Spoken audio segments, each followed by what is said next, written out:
Hey guys, how's it going? Meese here, back with another Epic 7 video, and today we are going to be talking about our final thoughts about Landy. And I know that, a lot of you guys who are watching out there are probably not subscribed. I've been checking the numbers, running them, putting in my calculator, running the memos, the records, and a bunch of you guys are not subscribed. So, before we head into the video, I'll give you some time to hit that subscribe button right about now. Alright, waiting. Alright, perfect. On to the video. So Landy. Well, a week back, I had made a video about my initial thoughts about Landy. Just seeing her multipliers and seeing her, kit and everything. And I'd said that she was probably going to be a lackluster DPS, and that was about it. And some people had asked me if I was going to do a showcase, and I said that if Landy ends up being better than I expected, I would do a showcase on her. And as you can see, she's still 5 stars, no equipment, not even awakened, no molas. And you can guess why. That's because she's not that great. And I'm sure you've seen a lot of videos out there of people talking about it and doing showcases and things like that. And, that's what I largely have to base off of my assumptions and my, analysis and everything. So, I went through these videos, I looked at them, watched Tenna's live stream, watched his, switching around gear and things like that, watched his Mango 7 video, watched them all, and the verdict is she's not that great. And that's why I'm not doing a showcase on her, because I think it would be a waste for me to put gear on her, put mole on her, waste those resources that I have that are already very limited. But let's talk about, the problems about Landy. And I should outline this in my previous video that I made as well. So you can go check that out and see my, I guess, why I don't think she's very good and like going deep into the numbers and things like that.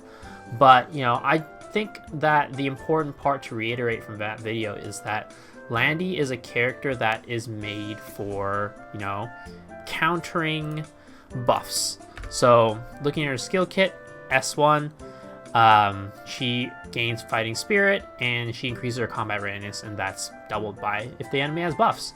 She gains attack and fighting spirit when enemies have buffs, and this thing right here, does damage, right? And it's boosted by these things, which is, largely when the enemy has buffs. So you can see that her kit is used to counter enemies that have a lot of buffs, or at least they wanted her to do well against enemies who had a lot of buffs. Now, that's perfect for the meta, right? If you're looking at the RTA meta, there's a ton of buffs going around. Units are getting buffed up a ton, and they're getting, matches are getting drawn out because of that, and you would think that she would do well. But unfortunately, she doesn't, mainly because of her low multipliers.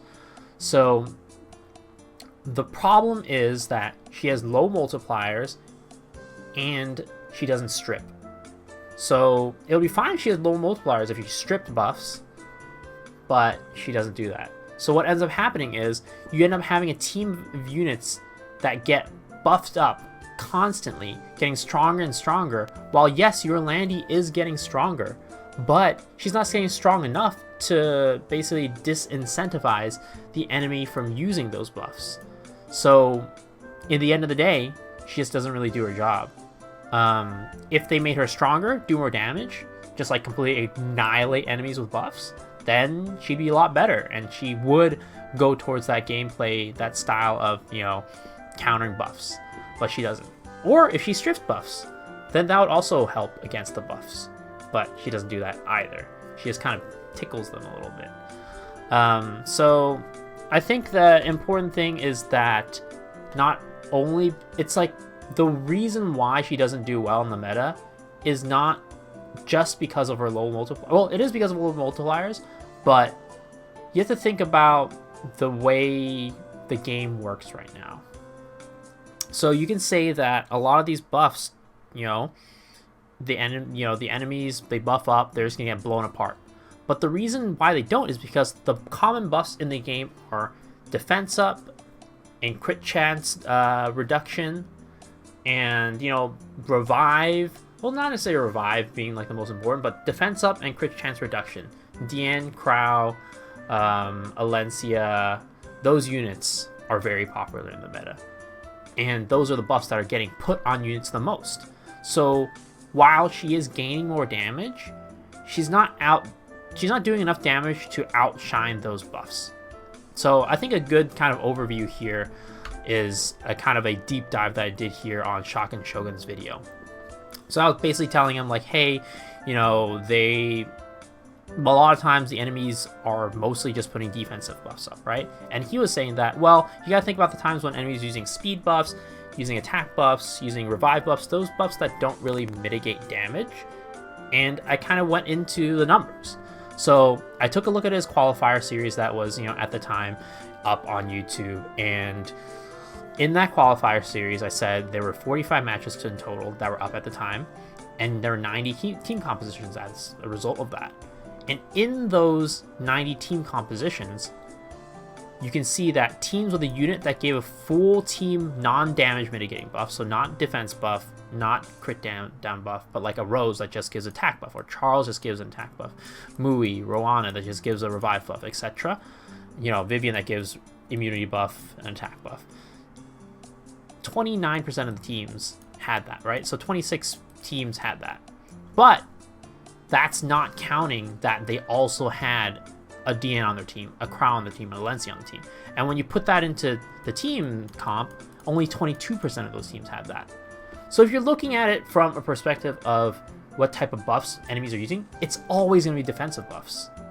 And that's the reason why Landy having those low multipliers is such a big problem. She doesn't have the ability to make the enemies disincentivize to use those defense buffs and make these matches last longer, and as a result, you know, draw things out, where she should be powerful, but she's not powerful enough. So Landy here, unfortunately, just doesn't do her job because of the current meta. Now, one unit that they did come out with that does well against the meta, that does do what Landy is supposed to do, and maybe even a better job, to be honest, is Last Rider Krau. Even though his kit isn't specifically geared towards like, hey, if you have more buffs, I'm going to do more damage, or it's going to make you worse. It basically kind of shows you a little bit about what Smilegate is thinking about right now, right? So if you think about the buffs that are in the game that people use a lot, defense up, crit chance down, those types of buffs, barriers, those types of buffs, they are damage mitigating buffs. And Last Rider Krau, his S3 ignores all defense. It doesn't crit. So defense buff doesn't make a difference. Crit down buff doesn't make a difference. So Smilegate right now, if you're looking at the units that they're making, they're trying to make it so that the game, in RTA especially, is not drawn out as long. Every RTA game right now is going into the high frenzies, right? Or at least most of them. A lot of the really sweaty late game ones.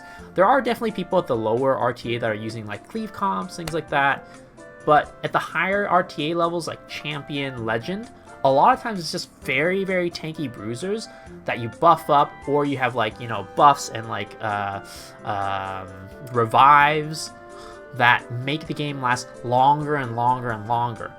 And if you look at Landy, she's one that's supposed to make it so that as the game goes longer, she does more damage. So therefore, trying to reduce the length of games. Last Rider Krau, as the game goes longer, he S3s more, it does more damage, but also it's pure damage, so that those defensive buffs that make the game go longer and longer. The reason why the RTA matches are going so long is because of these buffs.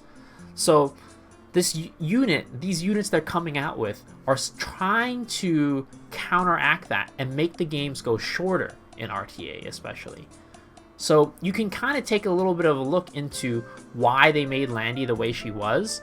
Well, her kit at least, not the multipliers, her kit, and also why they made a unit like Last Rider Krau.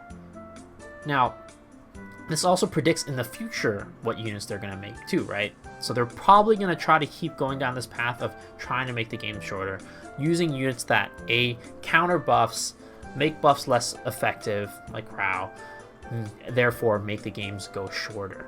So it's a little, this video is a kind of a little bit of both of like, you know, Landy, my review on her, but also kind of like Epic 7 units design and where the game is going to be going and how the units in the future are going to look.